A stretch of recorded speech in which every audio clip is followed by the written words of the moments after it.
Well, filling your hot tub and balancing your water is actually a fairly simple and easy process, Aaron. Let's walk through the process.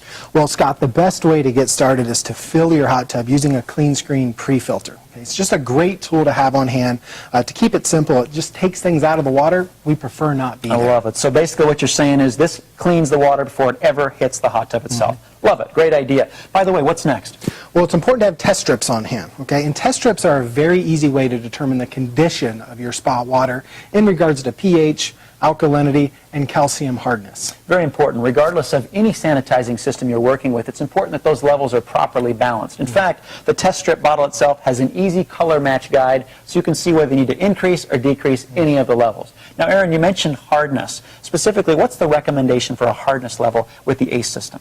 Hardness levels for ACE owners need to fall between 25 and 75 parts per million, with that perfect target being 50. And again, that optimizes the performance of the cell itself. Now, what if my testing level shows that it's higher than that optimal level? What do I do? We've got a great solution for that, Scott. It's called Vanishing Act. Okay? And again, like the test strips, a very easy product to use, and this will actually lower the hardness levels in your hot tub water. Perfect. So once we've balanced pH, alkalinity, and made sure the hardness is appropriate, we're off to adding salt. Now, this isn't a science experiment. I don't have to be Dr. Science here. Scott, I think they considered me when making these directions because there's no math involved. Okay, tell us how we figure out how much we put in. Well, every ACE system comes with a quick reference guide, okay? And just by knowing the name of your hot spring model, okay, that guide will explain how many cups of salt you need to add. Perfect. So I find my model, the corresponding number of cups, pour that number of cups into the filter compartment, turn on the jets, mixes things in, we're good to go. You got it. Excellent.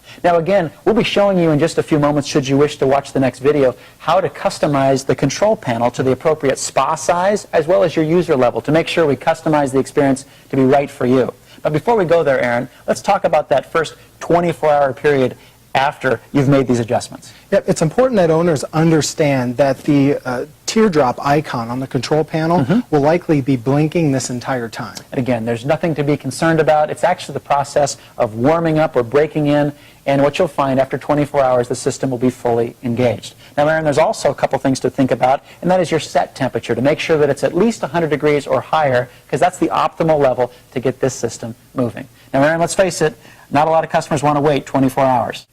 Good point, Scott. And taking that in consideration, you'll notice that the owner's manual recommends that you increase the chlorine level to 3 to 5 parts per million just by using granular chlorine. It's simple to do and allows you to get in right away. Well, with that, we'll take a look now at how to set the controls.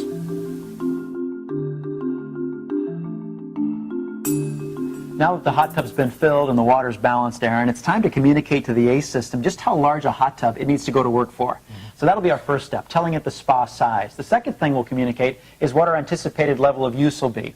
Both super easy to do and detailed well in the owner's manual. But Aaron, give us a quick visual reference of how we set, first of all, spa size. To start, what you want to do is hit the options button. When you hit the options button, you'll see the words water care in the bottom right-hand corner. Press water care, and then you'll see the word setup in the bottom right-hand corner. Okay. Press setup. Now in the top right-hand corner, you'll see the words spa size. By hitting the spa size button, you now have the ability to move the spa size either up or down. Makes perfect sense. And since I looked in the owner's manual, I know my hot tub is correlated to the number 8. I would just simply go to this arrow, toggle up to 8, and then reach over and press the button that says confirm. Yes. Now, once we've confirmed that, it's time to go ahead and talk about anticipated level of usage. How do we get there? Again, hit the options button, press the water care button in the bottom right-hand corner, and then in the top right, you see a place where you can change your usage level. Perfect. So if I press that button, obviously it comes up again with the arrows to increase or decrease, and the same process goes. By the way, give us some advice. If you were using your hot tub between 3 and 4 days a week, what should we initially set this for? A great place to start, and according to the owner's manual, would be a use level of 3. Perfect. So once that's set and confirmed, we're good to go. So there's a great start with the control panel.